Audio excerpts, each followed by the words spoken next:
नेपाल में बाढ़ की तबाही अभी थमी भी नहीं, लेकिन अब एक नया खतरा पहाड़ों के ऊपर तैयार हो चुका है। एक ऐसी झील जिसका पानी लगातार बढ़ता ही जा रहा है, और अगर ये प्राकृतिक बांध टूटा तो नीचे की तरफ बहने वाला पानी कितनी बड़ी तबाही ला सकता है, इसका अंदाजा लगाना भी मुश्किल है। नेपाल में 26 अगस्त को आई विनाशकारी बाढ़ के बाद अब चीन ने तिब्बत में लेवल 4 की इमरजेंसी अलर्ट को जारी किया है। ध्यान रहे कि चीन की व्यवस्था में लेवल 1 सबसे गंभीर और लेवल 4 सबसे निचला स्तर है, लेकिन खतरा इसलिए गंभीर है क्योंकि दो नदियों के संगम के पास एक नई बैरियर झील बन गई। अब जरा सा इस झील के खतरे को समझिए। गुरुवार सुबह तक इस झील में करीब 20 लाख क्यूबिक मीटर पानी जमा हो चुका था, और अगर बारिश इसी तरह जारी रही तो अगले 3 दिनों में पानी का प्रवाह करीब 30 लाख क्यूबिक मीटर तक पहुंच सकता है।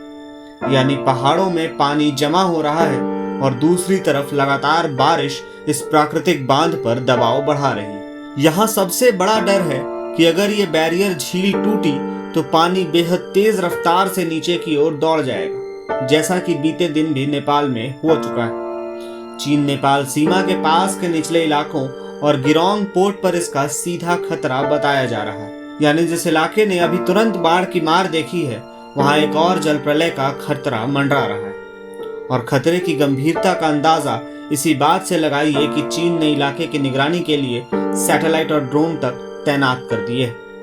ड्रोन से बाढ़ प्रभावित इलाकों का रियल टाइम 3D मॉडल तैयार किया जा रहा है, ताकि ये पता लगाया जा सके कि कहां कहां लोग फंसे हो सकते हैं और बचाव अभियान कहां तक चलाया जा सकता है।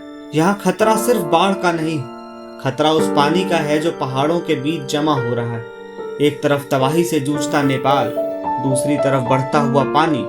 क्या नेपाल एक बार फिर फ्लैश फ्लड की चपेट में आ सकता है? बीते दिनों त्रिशूली नदी में आया नेपाल का फ्लैश फ्लड पूरे दुनिया में चर्चा का विषय बना हुआ। हमारे आपके फीड्स पर आ रहे डरावने विजुअल्स पूरे इंसानियत के लिए एक खतरनाक घंटी की तरह बज रहे हैं। अब सबसे बड़ा सवाल है कि क्या ये बैरियर झील सुरक्षित रहेगी, या फिर इसके टूटते ही चीन नेपाल सीमा के निचले इलाकों में एक और जल प्रलय दस्तक देगा। इस पूरे मामले पर जो भी अपडेट आएगा हम आप तक लाते रहेंगे।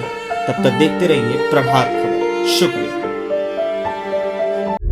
प्रभातखबर.com, विश्वास वही, रफ्तार